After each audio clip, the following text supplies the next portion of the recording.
নমস্কার বন্ধুরা, আমার জয়ের খিচুড়িতে তোমাদের সবাইকে স্বাগত জানাই। বন্ধুরা, আজকে আমি তোমাদের সঙ্গে একটি ডেজার্টের রেসিপি শেয়ার করব। যেহেতু আমের সিজন চলছে, তাই এই ডেজার্টটা আমি আম দিয়েই বানাবো। তো আজকে আমি তোমাদের সঙ্গে ম্যাঙ্গো মিল্ক কেকের রেসিপি শেয়ার করব। তাহলে চলো কিভাবে এই ম্যাঙ্গো মিল্ক কেকটা বানানো যায় দেখে নাও।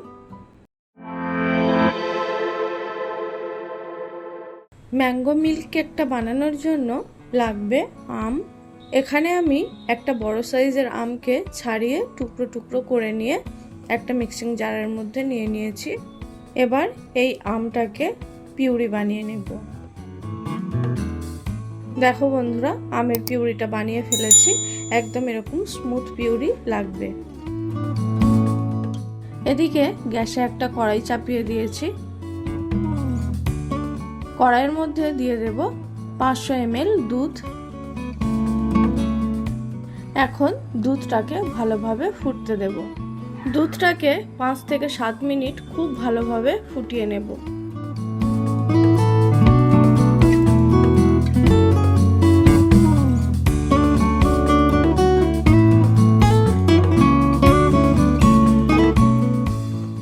পাঁচ মিনিট দুধটাকে ফুটিয়ে নেওয়ার পর এখন ওর মধ্যে দিয়ে দেব আমের যে পিউরিটা বানিয়ে রেখেছিলাম সেটা।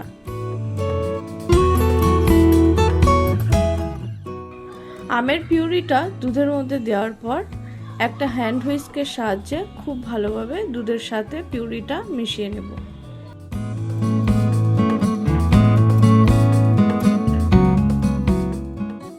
আমের পিউরিটা দুধের সাথে খুব ভালোভাবে মেশানো হয়ে গেছে।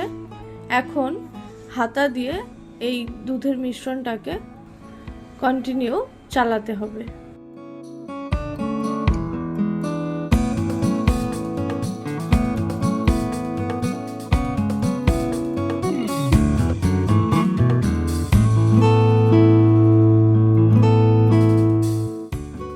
বন্ধুরা, মিল্ক কেকের মধ্যে যে দানা দানা ভাবটা থাকে সেটা কিন্তু এই দুধের মধ্যে চলে এসছে। তোমরা হয়তো দেখে বুঝতেই পারছো।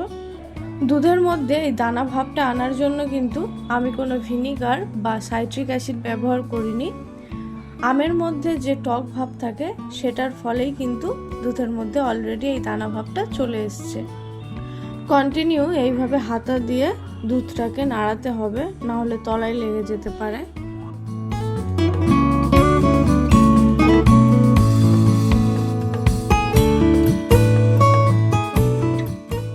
আমের পাল্পটা দুধের মধ্যে দেওয়ার পর দুধটা অনেকটাই ঘন হয়ে এসছে।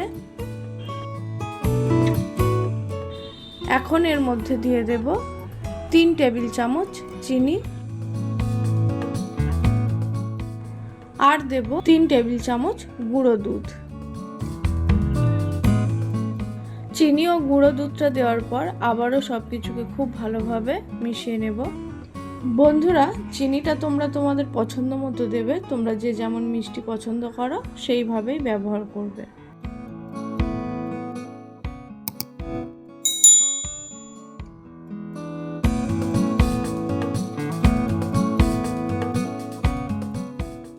গুঁড়ো দুধটা দেওয়ার পর দুধের এই মিশ্রণটা আরও ঘন হয়ে গেছে। এই মিশ্রণটাকে আরও কিছুক্ষণ নাড়াতে চাড়াতে হবে, যতক্ষণ না এটা একটা ডোয়ের মতো হচ্ছে আর কড়ার গা ছেড়ে দিচ্ছে।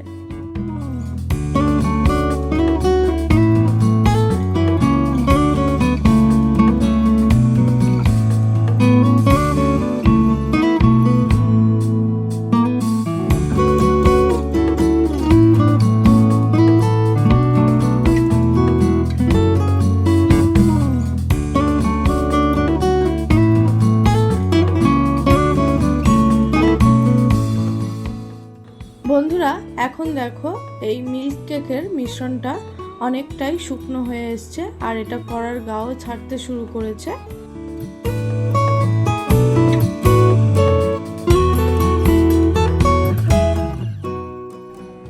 এটা একদম রেডি হয়ে গেছে। গ্যাসের ফ্লেম অফ করে দেব। এখানে দেখো ম্যাঙ্গো মিল্ক কেকটা জমানোর জন্য একটা কেক টিন নিয়েছি। কেক টিনটার নিচে একটা বেকিং পেপার লাগিয়ে নিয়েছি। এবার এর মধ্যে কিছু আমন্ড বাদাম কেটে রেখেছিলাম সেইগুলো ছড়িয়ে দিচ্ছি। বাদামটা দিলে কেকটা খেতেও ভালো লাগবে আর উপর থেকে দেখতেও সুন্দর লাগবে। বাদামটা দিয়ে দেওয়ার পর এখন ওর মধ্যে মিল্ক কেকের যে মিশ্রণটা তৈরি করেছি সেটা দিয়ে দেব। তো পুরো মিশ্রণটা কেক টিনের মধ্যে দেওয়া হয়ে গেছে।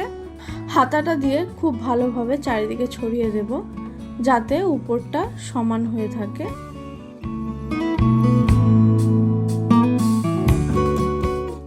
এখন এটাকে একটা ফয়েল পেপার দিয়ে ঢাকা দিয়ে দেব। এবার এটাকে 1 থেকে 2 ঘন্টার জন্য ফ্রিজের মধ্যে ঠান্ডা হতে দেব। 2 ঘন্টা পর ম্যাঙ্গো মিল্ক কেকটাকে ফ্রিজ থেকে বের করেছি। বন্ধুরা, তোমরা দেখতেই পাচ্ছ কেকটা কত সুন্দর হয়েছে আর এর কালারটাও কতটা সুন্দর এসছে। তো বন্ধুরা, তোমরা দেখতেই পেলে কতটা সহজভাবে বানানো যায় এই ম্যাঙ্গো মিল্ক কেক। আর এটা বানাতে খুবই কম উপকরণ লাগে, মাত্র 3-4টি জিনিস দিয়েই কিন্তু সুন্দর একটা ডেজার্ট তৈরি হয়ে গেল। চলো এটাকে এবার কেটে দেখি কেমন হয়েছে। তো আমার আজকের এই ম্যাঙ্গো মিল্ক কেকের রেসিপি তোমাদের কেমন লাগলো অবশ্যই কমেন্ট করে জানিও। আর আমার ভিডিওগুলো যদি তোমাদের ভালো লাগে তাহলে একটা লাইক করে দিও ও আমার চ্যানেলটিকে সাবস্ক্রাইব করে দিও। আজকের মতো এই পর্যন্তই রাখছি। দেখা হচ্ছে পরের কোনো এক ভিডিওতে। ততক্ষণের জন্য টাটা।